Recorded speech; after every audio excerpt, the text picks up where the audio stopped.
Hello friends, welcome to my channel kitchen queen.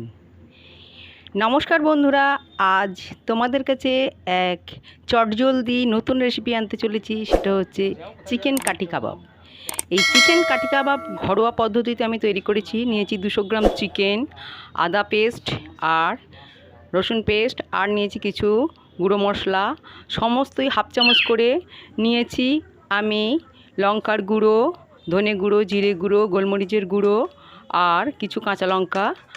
আর আগে থেকে মাংসটাতে আমি 2 টেবিল চামচ দই এবং হলুদ দিয়ে কিছুক্ষণ মাখিয়ে রেখেছিলাম। সমস্ত মশলা গুঁড়োগুলো দিয়ে দিয়েছি।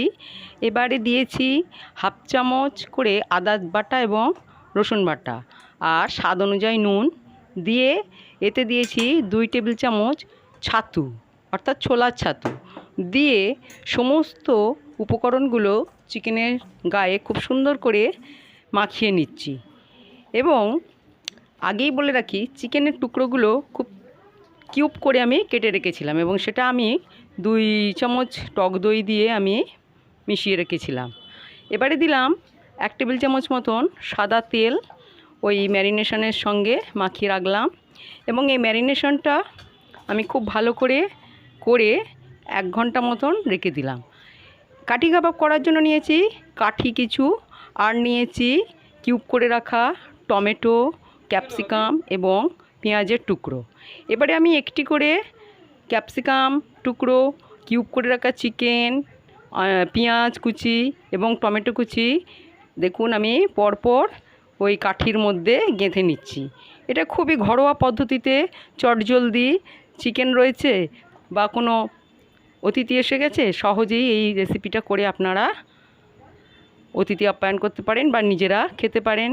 এবং ছুটির দিনে বা সন্ধ্যার একটা টিফিনে স্ন্যাক্স হিসাবে এটা আপনারা নিতে পারেন। খুবই ইজি পদ্ধতি, খুবই ঘরে থাকা উপকরণ দিয়েই সহজেই এটা করে নিচ্ছি। দেখুন বেশ 3-4টি করে মাংস একটা কাঠির মধ্যে আমি গেঁথে দিচ্ছি। এইভাবে আমার সমস্ত কাঠি কাবাবগুলো রেডি হয়ে গেছে। এবারে আমি একটি প্যান বসিয়েছি গ্যাসে, ফ্লেমটা জোর করে দিয়েছি, সাদা তেল অল্প করে নিয়েছি। খুব ডিপ মানে বেশি তেল দিয়ে আমি ভাজছি না। এবারে আমি প্রত্যেকটা কাবাব গড়ে রাখা একটা করে আমি গরম তেলের মধ্যে ছেড়ে দিচ্ছি। এবারে বেশ আস্তে আস্তে এটা লালচে মতন হবে এবং এটা অবশ্যই আপনারা ঢাকা দিয়ে দিয়ে করবেন। আমিও ঢাকা দিচ্ছি। এবারে একে একে আমি কাবাবগুলো উল্টে পাল্টে নিচ্ছি।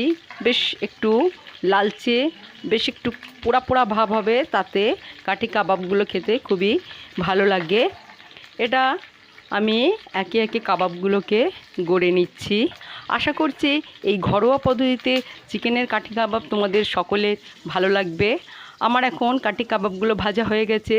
আমি কিছু শসা এবং টমেটো ও পেঁয়াজ কুচি স্যালাড করে রেখেছি। একে একে দেখো সুন্দর করে কাঠি কাবাবগুলো তৈরি হয়ে গেল। আশা করি তোমাদের এই রেসিপি ভালো লাগবে, আর ভালো লাগলে আমাকে অবশ্যই শেয়ার কমেন্ট করে জানাবে। নতুন বন্ধুরা অবশ্যই তোমরা আমার পাশে রাখা বেল বাটন প্রেস করে সাবস্ক্রাইব করতে ভুলবে না কিন্তু। চলি বন্ধু, রেডি হয়ে গেছে কাঠি কাবাব। আবার নতুন কোনো রেসিপি নিয়ে দেখা হবে। Tata, bye bye.